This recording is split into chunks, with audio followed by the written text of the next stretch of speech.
ഒരു വടക്കൻ വെളിച്ചം എന്ന ഇൻവെസ്റ്റിഗേറ്റീവ് ത്രില്ലർ ചിത്രത്തിന്റെ വിശേഷങ്ങളുമായിട്ടാണ് ഇന്ന് ഞങ്ങൾ നിങ്ങളോടൊപ്പം ചേരുന്നത്.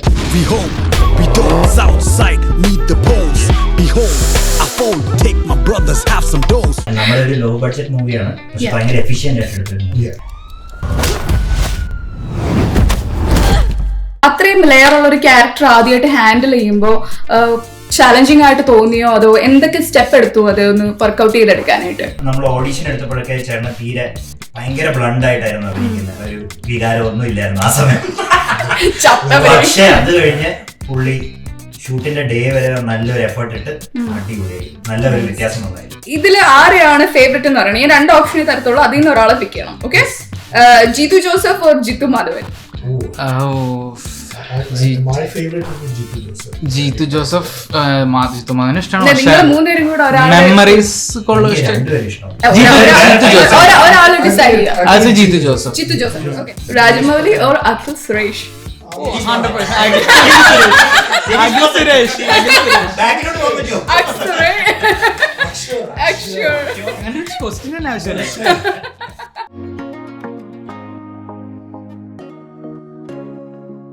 ചോയ്സ് നെറ്റ്വർക്കിന്റെ പുതിയ എപ്പിസോഡിലേക്ക് എല്ലാവർക്കും സ്വാഗതം.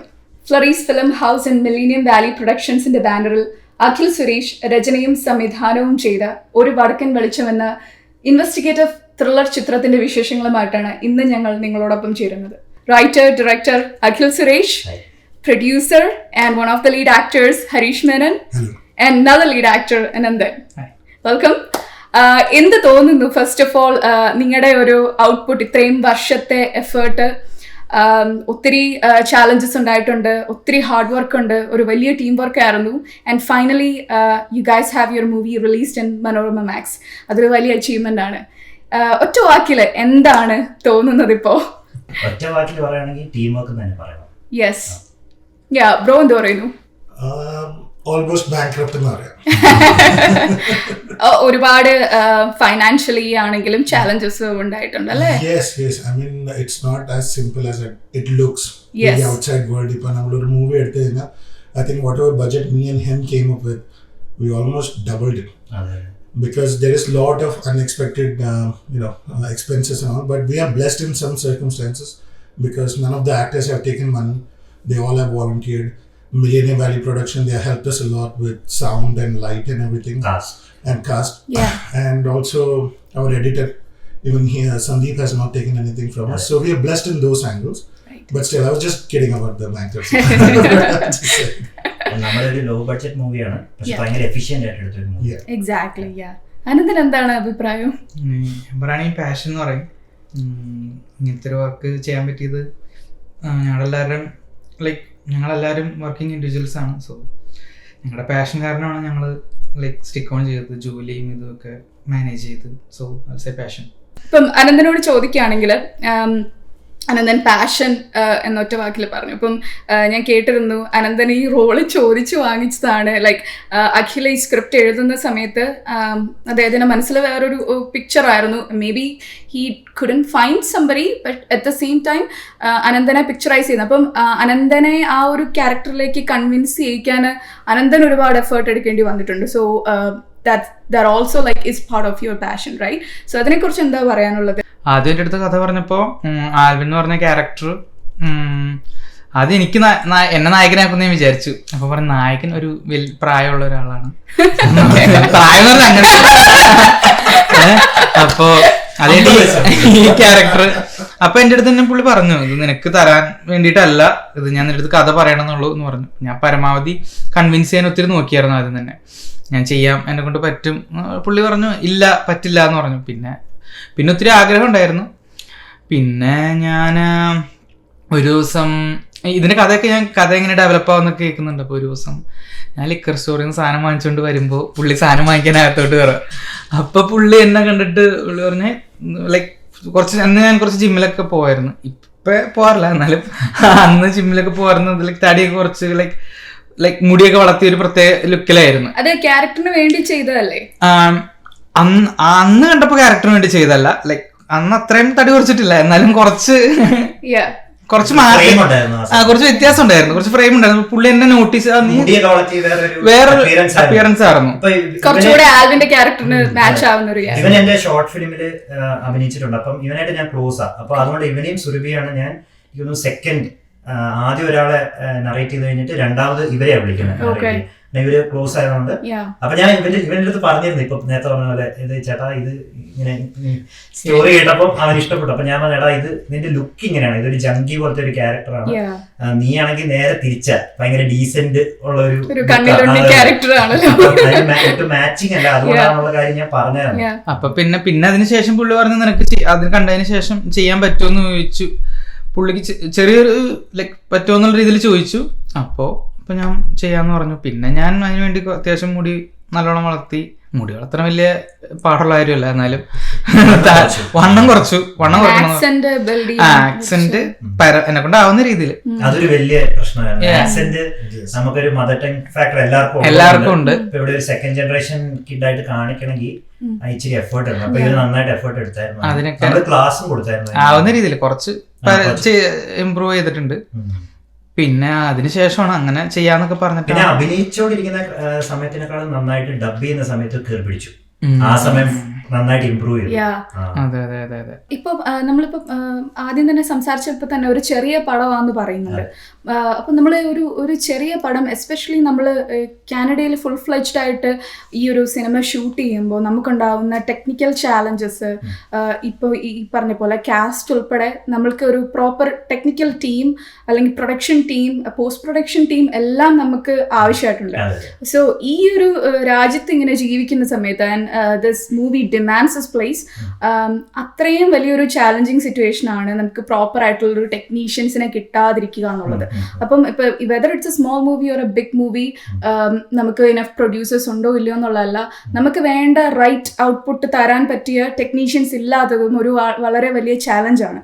ആൻഡ് ഇപ്പം നിങ്ങളാണെങ്കിൽ തന്നെയും ഒരുപാട് മൂവീസ് ചെയ്യണമെന്ന് ആഗ്രഹിക്കുന്ന ആൾക്കാർ, but you guys need more people to come into this field അല്ലേ.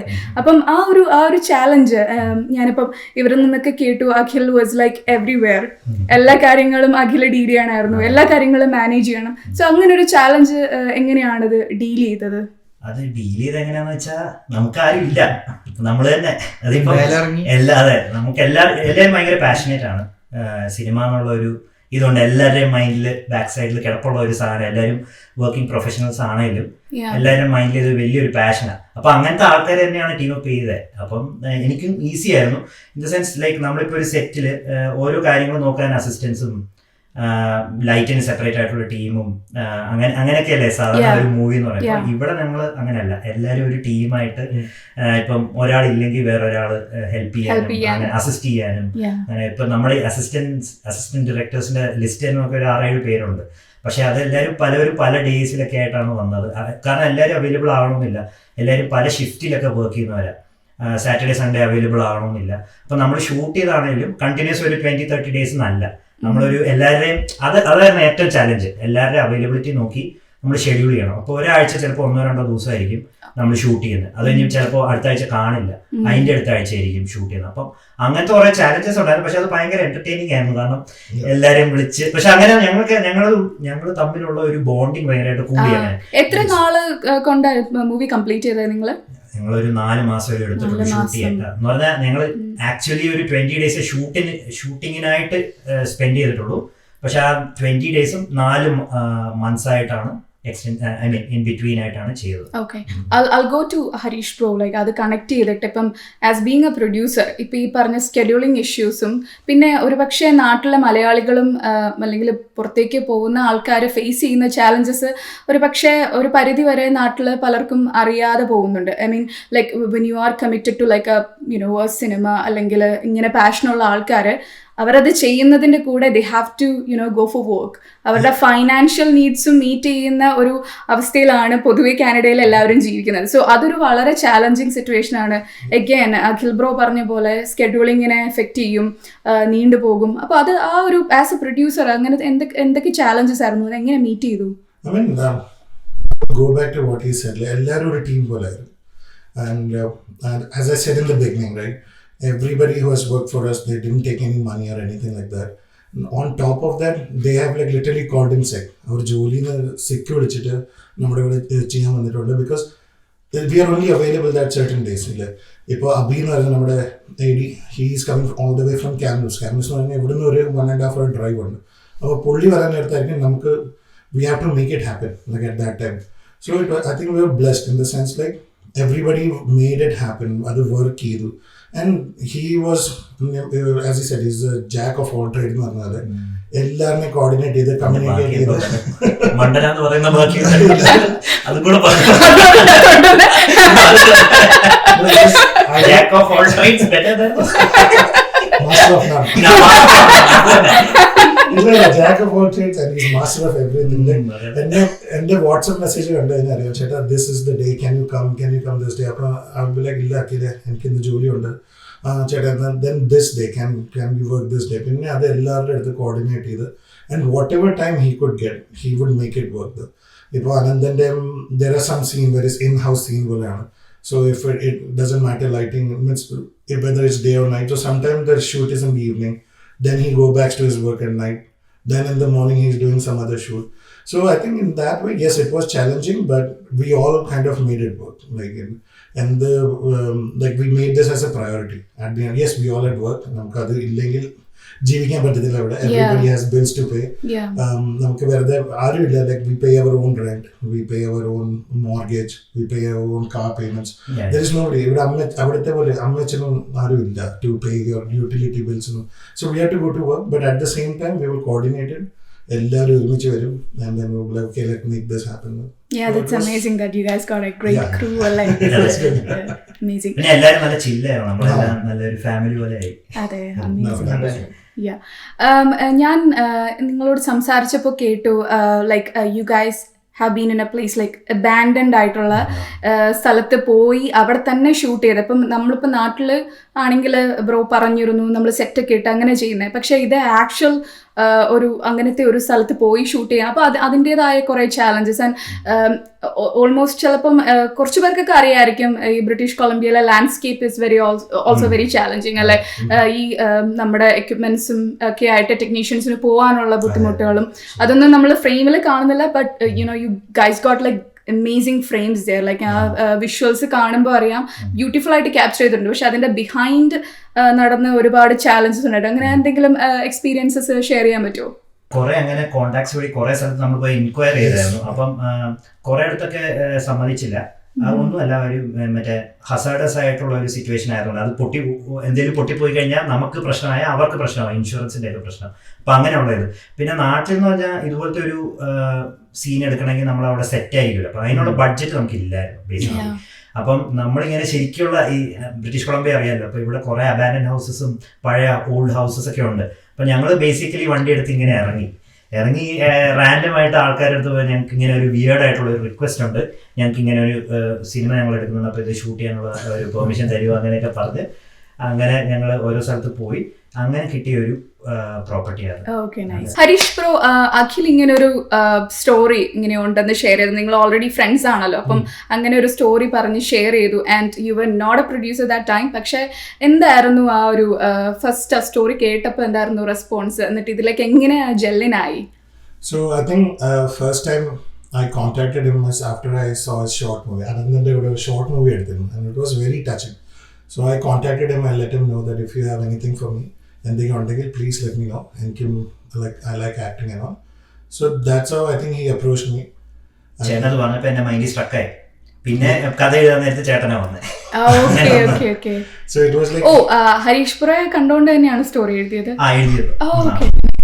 no, അതായത് ഈ പ്രായത്തിലുള്ള വേറെ ആരും ഇല്ല ഇവിടെ. ജോസഫ് ഉണ്ട് കേട്ടോ, അത് ശരിയാ. പക്ഷെ അപ്പൊ ഹരീഷേട്ടനാ വന്നേ. ചുമ്മാ പറഞ്ഞ അപ്പൊ പുള്ളി അങ്ങനെ പറഞ്ഞപ്പോ മൈൻഡിലുണ്ടായിരുന്നു. No, but it is funny because he himself said, like, മറ്റേ സ്ക്രിപ്റ്റ് റീഡ് ചെയ്യുന്നത് ചേട്ടാ ഇറ്റ്സ് എ മിഡിൽ ഏജ് ഗായ്, ഒരു 50-55-year-old guy, അങ്ങനെ ഒരു investigating officer and this is the story. അപ്പോൾ that time it was only 19 page അങ്ങനെ കണ്ടായിരുന്നു. And he was like, ചേട്ടാ ഇപ്പം മനസ്സിലാവത്തില്ല, but the more you do it, the more the script is worked on, you will understand everything does it. And then the more I read the script, the more I understood my part. പിന്നെ ഇവരെല്ലാവരുടെയും പാട്ടെല്ലാം വായിച്ചപ്പോൾ then in the end I knew that this is going to be a very different movie for the audience also. I was already invested before, I think, in that 19 pages that he sent me. I see, okay. Especially അത് പറയുമ്പം എടുത്ത് പറയേണ്ട ഒരു കാര്യം, after watching the movie, like I realized that your character has a lot of layers. അത്രയും layer ഉള്ള ഒരു character ആദ്യമായിട്ട് ഹാൻഡിൽ ചെയ്യുമ്പോൾ ചാലഞ്ചിങ് ആയിട്ട് തോന്നിയോ, അതോ എന്തൊക്കെ സ്റ്റെപ്പ് എടുത്തു അത് ഒന്ന് വർക്ക്ഔട്ട് ചെയ്തെടുക്കാനായിട്ട്? I mean, it's super challenging. First of all, എനിക്ക് എൻ്റെ മലയാളം ഇമ്പ്രൂവ് ചെയ്യണമായിരുന്നു because there was so many dialogue in the movie that required me to talk in Malayalam. And being from Bombay, like as I say in the movie itself, being from Bombay, it's tough because Bombay ella mix aayitavana. There's Hindi, English, Malayalam, ella mix aayittu. So I had to change that. When I still cannot say certain words. Ippam paranju കഴിഞ്ഞാൽ ചിരിക്കും. I cannot say Maya. മഴ I cannot say it's Maya Payam. Oh, okay. I cannot വരത്തില്ല. So വെള്ളത്തിന് കുടി. ഇവന്മാരിങ്ങനെ ഇനി അടുത്ത movie ഹിന്ദിയിൽ എടുക്കാം.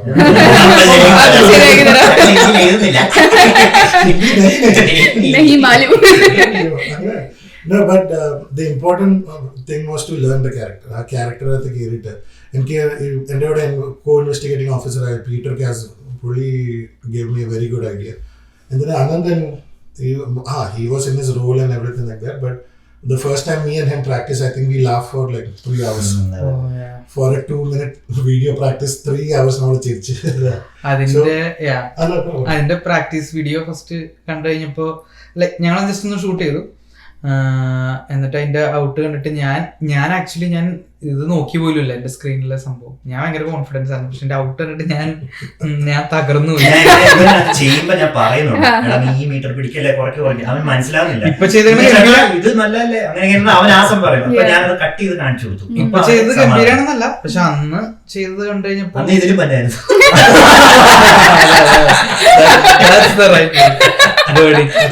യൂട്യൂബ് എടുത്തത്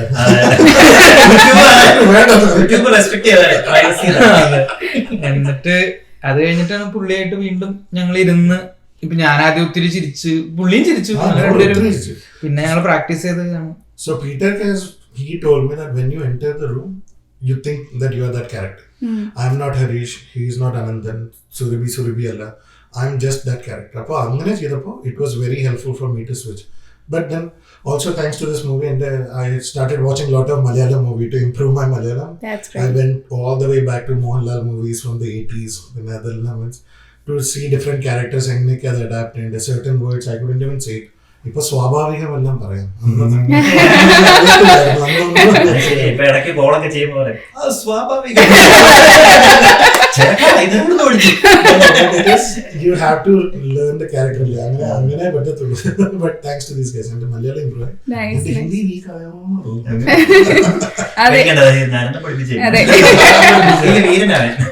സോ നമുക്ക് ഇവിടുത്തെ കനേഡിയൻസ് ആയിട്ടുള്ള കുറച്ച് കാസ്റ്റ് ചെയ്തുള്ള മിഷേൽ ഉണ്ട്, പീറ്റർ ഉണ്ട്, പിന്നെ മൈക്കിൾ.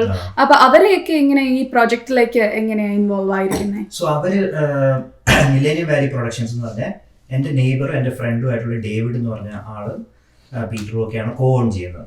അപ്പം പീറ്ററിനെ എനിക്ക് ഹായ് ബൈ അറിയത്തുള്ളൂ, കാരണം ഇവരെ സിനിമയൊക്കെ ഞാൻ കാണാൻ പോയിട്ടുണ്ട്. ഡേവിഡിനെ എനിക്ക് നല്ല പേഴ്സണലി അറിയാം. അപ്പം ഡേവിഡിന്റെ അടുത്ത് ഞാൻ കഥ പറഞ്ഞു. എനിക്കൊന്ന് ഫസ്റ്റ് കഥ പറഞ്ഞത് ഡേവിഡിന്റെയും മിച്ചർ എന്ന് പറഞ്ഞ ഞങ്ങളുടെ സിനിമാറ്റോഗ്രാഫറിന്റെ അടുത്താണ് കഥ പറയുന്നത്. അപ്പൊ നമ്മൾ ഈ മലയാള സ്ക്രിപ്റ്റ് മുഴുവൻ ഇംഗ്ലീഷിലോട്ടാക്കി ഞാൻ അങ്ങനെ കഥ മൊത്തം പറയുന്നത്.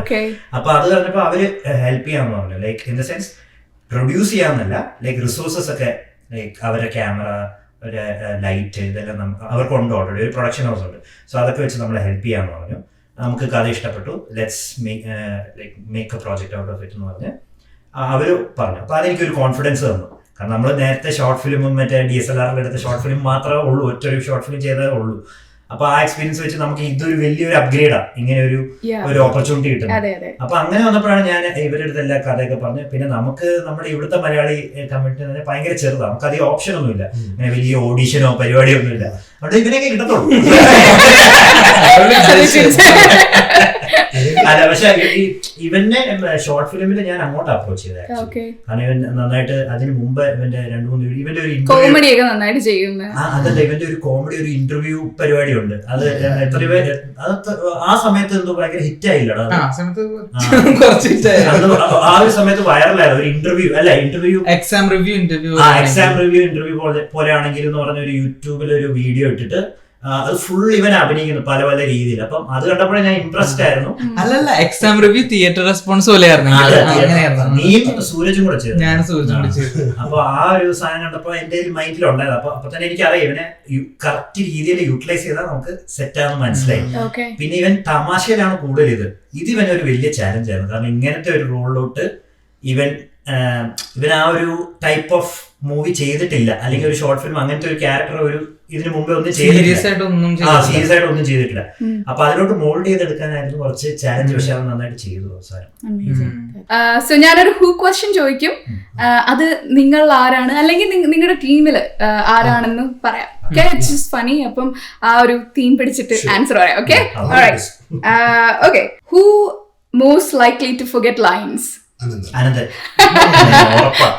എത്ര ടേക്ക് വരെ പോയിട്ടുണ്ട്? ഓരോ മരിയും മണിയെല്ലാം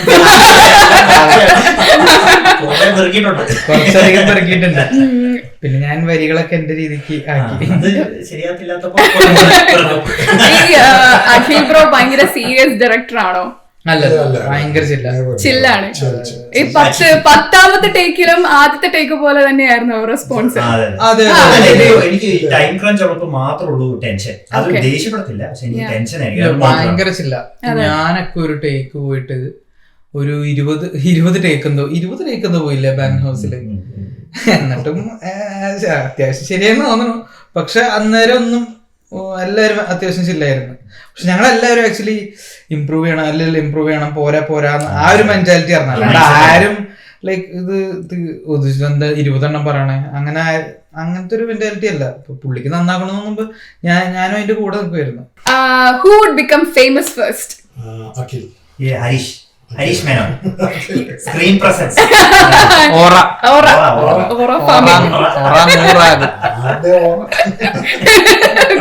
Who is more dramatic?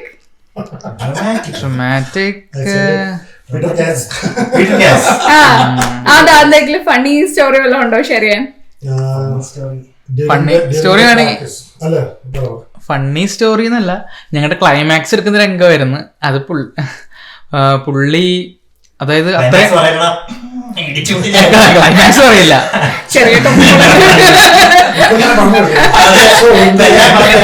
നൈസായിട്ട് കഥ അങ്ങ് പറയാം. ഞാൻ അതായത് ഭയങ്കര ടൈം എടുത്ത് എഫേർട്ട് എടുത്ത് ചെയ്യേണ്ട ഒരു സീനായിരുന്നു. അപ്പൊ പുള്ളി വന്ന് പുള്ളിയുടെ അടുത്ത് പറഞ്ഞായിരുന്നു ക്ലൈമാക്സ് ആണ്, നന്നായിട്ട് ഷൂട്ട് ചെയ്യണം. പുള്ളിയുടെ പട്ടീനെ കൊണ്ട് വന്നതെന്ന്. അപ്പൊ 5 മിനിറ്റ് ഷൂട്ട് ചെയ്യും. പിന്നെ പട്ടീനെ പട്ടിക്ക് ആൻസൈറ്റി വരും ഇടയ്ക്ക്. അപ്പൊ ആ പട്ടീനെ പോയി അന്വേഷിക്കണം. ഇതൊക്കെ കണ്ടിട്ട് പുള്ളിക്ക് ആൻസൈറ്റി കയറുമായിരുന്നു. ഷൂട്ട് ചെയ്തിട്ട് പോവാ, ലൈറ്റ് പോവാ, പട്ടി വൻ സീനായിരുന്നു. പുള്ളിക്കായിരുന്നു അന്ന് ആൻസൈറ്റി. അപ്പൊ ഏറ്റവും ശ്രദ്ധിച്ച് സമയം എടുത്ത് ഷൂട്ട് ചെയ്യേണ്ട ദിവസം ഭയങ്കര ടെൻസ്ഡ് ആയിരുന്നു. പുള്ളി ഭയങ്കര ഡ്രാമാറ്റിക് ആയിരുന്നു. മല കയറിയിട്ട് തിരിച്ചിറങ്ങുമോ പട്ടികളൊക്കെ?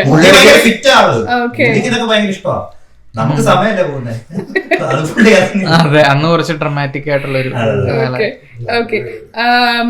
Who is a fashion icon? Fashion icon നിസ്സംശയം പറയാം അഖിൽ സുരേഷ്. കുറച്ചുകൂടെ ഈ സിനിമയിലല്ല, പക്ഷെ റിയാലിറ്റി എനിക്കൊന്ന് കുറച്ചുകൂടെ ഫണ്ണാക്കണമെന്നുണ്ട്. നിങ്ങൾ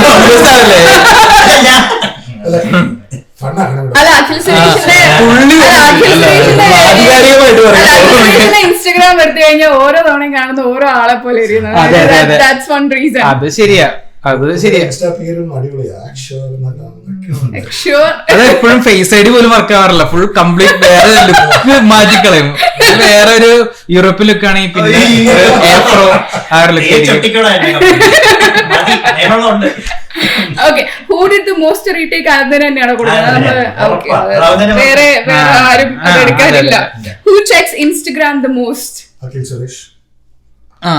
ചിലപ്പോ ഞാനായിരിക്കും. അതായിരിക്കും ഈ സാഹചര്യം. ക്യാമറ ഉള്ളപ്പോ മാത്രമേ അല്ലാത്ത സമയം ഫ്രീ ടൈം മുഴുവൻ ഇൻസ്റ്റയിൽ തന്നെ. Okay, what was the most unexpected thing happen during the shoot? എന്തെങ്കിലും ഒരു ഫണ്ണി സ്റ്റോറി? ഒരു ഫണ്ണി സ്റ്റോറി പറയുകയാണെങ്കിൽ നമ്മുടെ ജോസേട്ടൻ എന്ന് പറഞ്ഞൊരു ക്യാരക്ടർ ഉണ്ട്. പുള്ളി ജോസേട്ടനായിട്ട് തന്നെ അഭിനയിക്കുന്ന സിനിമയിൽ.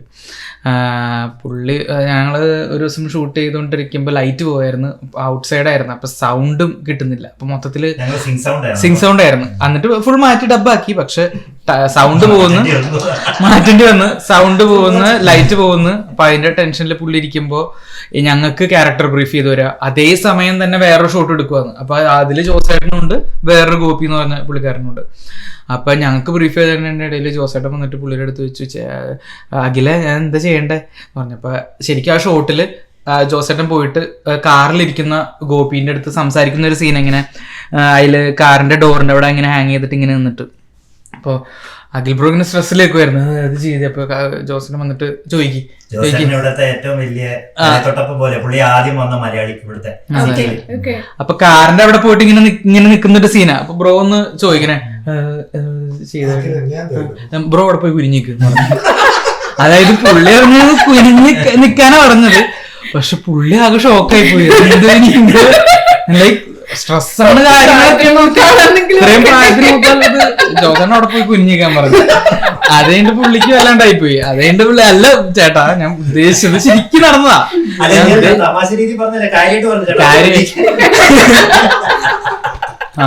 വല്ലാത്ത ഒരു സംഭവമായി പോയി. അഖിലിന്റെ പേഷ്യൻസ് ഏറ്റവും കൂടുതൽ ടെസ്റ്റ് ചെയ്തത് ഈ കൂട്ടത്തിൽ ആരാണ്?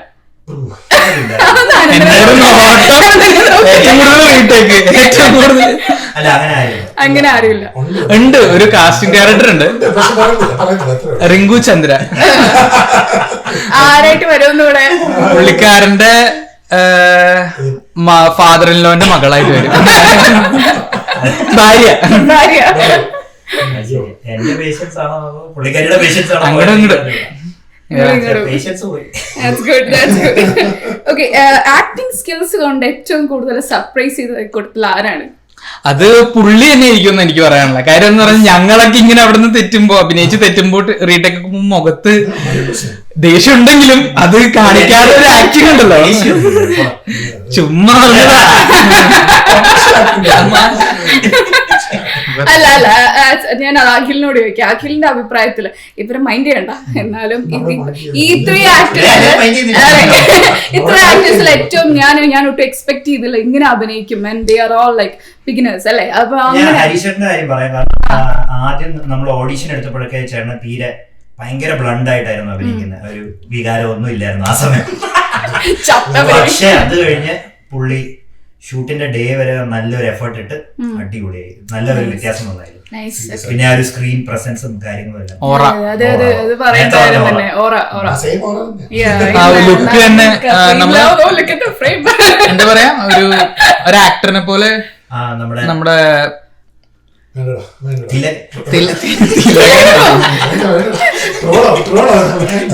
ഗൗതം വാസുദേവനാണല്ലേ? അതെ അതെ, അങ്ങനെ കുറെ പേര് പറഞ്ഞു. പിന്നെ പുള്ളിയും പറഞ്ഞു പരിചയപ്പെട്ടത് എന്നെ കാണാൻ. ആണല്ലോ, ശരി.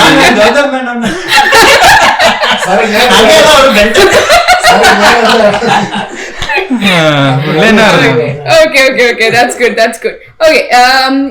ഇതില് ആരെയാണ് ഫേവറേറ്റ് എന്ന് പറയുന്നത്? ഞാൻ 2 ഓപ്ഷനെ തരത്തുള്ളൂ, അതിൽ നിന്ന് ഒരാളെ പിക്ക് ചെയ്യണം. Okay, Jeethu Joseph or Jithu Madhavan? ജിത്തു ജോസഫ്. ജിത്തു മാധവൻ ഇഷ്ടമാണ്. നിങ്ങൾ 3 പേരും കൂടെ മെമ്മറീസ് ഒരാൾ ഡിസൈഡ് ചെയ്യാം. Jeethu Joseph. Jithu Joseph. Okay, Jeethu Joseph or Dileesh Pothan? Dileesh Pothan. Dileesh Pothan or Rajamouli? Rajamouli. Of course, Rajamouli. Rajamouli or Akhil Suresh? 100%.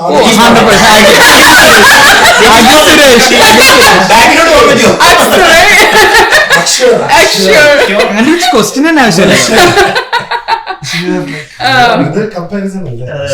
അടുത്ത പടത്തിന്റെ ചാൻസ് ആണ് ചോദിച്ചോണ്ടിരിക്കുന്നത്. നമ്മളിപ്പം ഈ മൂവി ആക്ച്വലി 8 അവാർഡോളം പല പ്ലാറ്റ്ഫോമുകളിലായിട്ട് വിൻ ചെയ്തിട്ടുണ്ട്. Best international feature film, best editing, best experimental film, best score, അങ്ങനെ not just the script or not just the story, പക്ഷേ ഡിഫറെന്റ് ഫീൽഡ്സിൽ ഇപ്പോൾ ഈ സ്കോർ ആണെങ്കിൽ അത് നമ്മൾ എസ്പെഷ്യലി എടുത്തു പറയേണ്ട കാര്യം. സ്കോർ ചെയ്ത് അതുപോലെ എഡിറ്റിംഗ് ആണെങ്കിലും the songs that you guys have is amazing. So അങ്ങനെ എല്ലാ ഫീൽഡിലും ഇത്രയും അവാർഡുകൾ ഒരു കുഞ്ഞു മൂവിയാണെന്ന് നിങ്ങൾ പറയുമ്പോഴും നിങ്ങൾ അച്ചീവ് ചെയ്തൊരു കാര്യം. അപ്പോൾ അത് അങ്ങനെ ഒരു റെക്കഗ്നീഷൻ കിട്ടുമ്പോൾ എന്താണ് അതിൻ്റെ ഒരു ഒത്തിരി സന്തോഷം. 10ഓളം പ്രൊഡ്യൂസേഴ്സിന്റെ അടുത്ത് ഞങ്ങൾ പോയായിരുന്നു കോ പ്രൊഡ്യൂസ് ചെയ്യുമെന്ന് പറഞ്ഞു.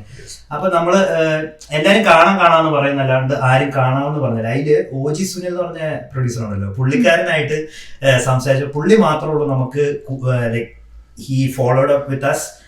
പിന്നെ പുള്ളി കണ്ട് അഭിപ്രായം പറഞ്ഞ് പുള്ളിക്ക് പറ്റിയ ഒരു സബ്ജക്റ്റ് അല്ല, വേറെ എന്തെങ്കിലും സബ്ജക്റ്റ് ഉണ്ടെങ്കിൽ പറയുന്നൊക്കെ പറഞ്ഞുള്ള ഒരു ഇത് ചെയ്ത്. അപ്പൊ പുള്ളി ഇങ്ങോട്ട് പറഞ്ഞായിരുന്നു ഇങ്ങനെ പുള്ളി ഫിലിം ഫെസ്റ്റിവലിനുള്ള നോക്കുന്നുണ്ടെന്ന് പറഞ്ഞായിരുന്നു. അപ്പോഴെനിക്കൊരു മൈൻഡിൽ ഒരു ഐഡിയ വന്നു. അപ്പൊ ഞാൻ നാട്ടിലോട്ട് എൻ്റെ ഷോൾഡറിന്റെ ഒരു സീനായിട്ട് നാട്ടിലോട്ട് പോയി 1 മാസം അവിടുത്തെ ട്രീറ്റ്മെന്റ്. അപ്പൊ അവിടെ നിന്നപ്പോൾ വെറുതെ ഇരിക്കുമല്ലേ, എന്നാൽ എന്തെങ്കിലും ഫിലിം ഫെസ്റ്റിവലിൽ ഇപ്പം ഈ മാസം അവസാനം നടക്കുന്ന അത്യാവശ്യം കുഴപ്പമില്ലാത്ത ഫിലിം ഫെസ്റ്റിവലിനൊക്കെ അപ്ലൈ ചെയ്യാമെന്ന് പറഞ്ഞ് ഒരു 5 എണ്ണത്തിന് അപ്ലൈ ചെയ്തതില് എങ്ങനെയൊക്കെയോ ഭാഗ്യം കൊണ്ട് കിട്ടി. അതില് ജഡ്ജസിനെ കണ്ണു കാണാൻ അങ്ങനെ കിട്ടിയതാണ്. And I think it's like winner of 4 awards, പിന്നെ ഫൈനലിസ്റ്റ് ഉണ്ട്. അപ്പൊ ഭയങ്കര സർപ്രൈസ്. ശരിക്കും പറഞ്ഞാൽ ഞങ്ങൾ അതിൽ തന്നെ ഭയങ്കര ഹാപ്പി ആയി. എവിടെ കിട്ടിയാലും കിട്ടിയില്ലേലും ഒന്നും കുഴപ്പമില്ല, ആരെന്ത് പറഞ്ഞാലും കുഴപ്പമില്ല, ചീത്ത പറഞ്ഞോട്ടെ കുഴപ്പമില്ല. പക്ഷെ ഏതെങ്കിലും ഒക്കെ ജഡ്ജസിനെ കണ്ടിട്ട് ഇഷ്ടപ്പെട്ടല്ലോ, അവര് എക്സ്പീരിയൻസ് ആയിട്ടുള്ളവരാണല്ലോ. അത് കണ്ടപ്പോ ഞങ്ങൾക്ക് എല്ലാവർക്കും, ഞങ്ങളെല്ലാം മറ്റേ വീഡിയോ കോളും എല്ലാവരും ഒരുമിച്ച് വാട്സ്ആപ്പ് കോളിലൊക്കെ വന്ന് ഞങ്ങൾ ഭയങ്കരമായിട്ട് എൻജോയ് ചെയ്തു. ഓക്കെ, അത് നമുക്കത് ഒന്ന് അതിൻ്റെ ആ ഒരു എക്സ്പീരിയൻസ് ഷെയർ ചെയ്തുകൊണ്ട് തന്നെ നമുക്കിത് വൈൻഡ് അപ്പ് ചെയ്യാം. അപ്പോൾ ഇത്രയും ഒരു ചെറിയ പടത്തിൽ നിന്ന് നമ്മൾ പല ഫിലിം ഫെസ്റ്റിവലിൽ കൂടെ ജഡ്ജസ് കണ്ടു, പല ഫീൽഡ്സിൽ നിങ്ങൾക്ക് റെക്കഗ്നിഷൻ കിട്ടി. ആൻഡ് റീസെൻ്റ്ലി മനോരമ മാക്സിൽ July 12th തൊട്ട് മൂവി റിലീസ് ആയിരിക്കുകയാണ്. a lot of people are going to watch the movie. ഒത്തിരി പേര് പടത്തിനെ കുറിച്ച് അറിയാനുണ്ട്. സോ എന്താണ് നമുക്ക് പ്രേക്ഷകരോട് സിനിമയെ കുറിച്ച് പറയാനുള്ളത്? No, I think it's all I have to say, ഇതിൽ ഒത്തിരി എഫേർട്ട് ഇട്ടിട്ടുണ്ട്. So just go and watch the movie just for the effort that we have put and give us the honest feedback. What do you think? Because throughout this interview we all said, like, you know, naive actor, first time director of a movie. അങ്ങനെ പോലെ തന്നെ ബാക്കി ആൾക്കാരുണ്ട്. There's some people they are doing the editing or like for the first time ഒരു big screen ഒരു actual മൂവിയിലായിട്ട്. So please go and watch it and you know നമുക്ക് honest ആയിട്ട് feedback തരുക. ട്രോൾ ചെയ്യല്ലേ, അത്രേ ഉള്ളൂ.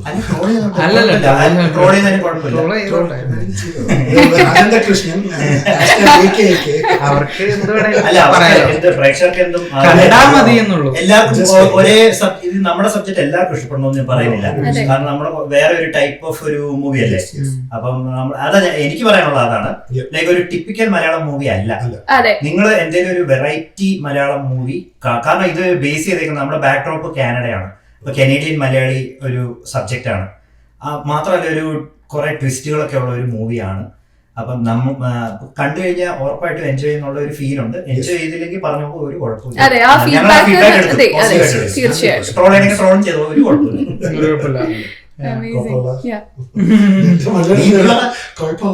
ഞാനെന്താ പറയാ, ഞങ്ങളിങ്ങനെ കഷ്ടപ്പെട്ട് ചെയ്തൊരു സിനിമയാണ്.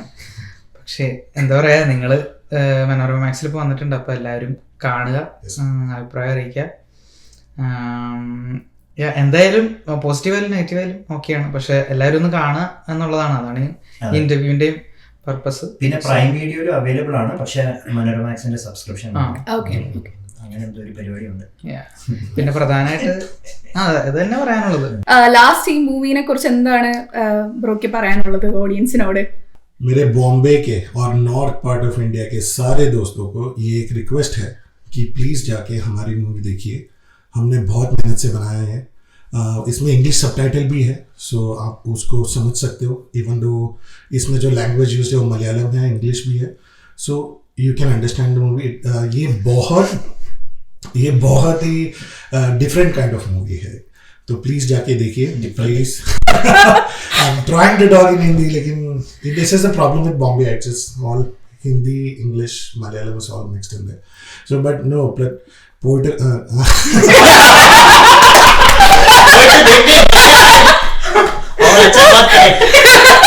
പോയിട്ട് കാണണം എന്നൊക്കെ. जाके देखिए हिंदी तो बोल പോയി. हमारा हिंदी खत्म हो गया. सारे देशवासियों हाँ, जाके देखिए और हमको अच्छा रिव्यू दीजिए, या तो फिर जो भी आपका है, जो आपको दिल से लग रहा है वो हमें मन से बताइए बोलो. कि क्या है. मन से बोलो. मन से बोलो. यस. एंड हाँ, ये मलयाली के लोग के साथ रह रहे कि मेरा भी मलयालम तगड़ पड़ी. So here we are signing off with the crew of Oru Vadakan Velicham. പടം July 12th തൊട്ട് മനോരമ മാക്സിൽ സ്ട്രീമിംഗ് ആണ്. Please go and watch. And thanks to Choice Media Network on behalf of Oru Vadakan Velicham, where every answer leads to a darker secret. Thank you. Thank you. Thank you.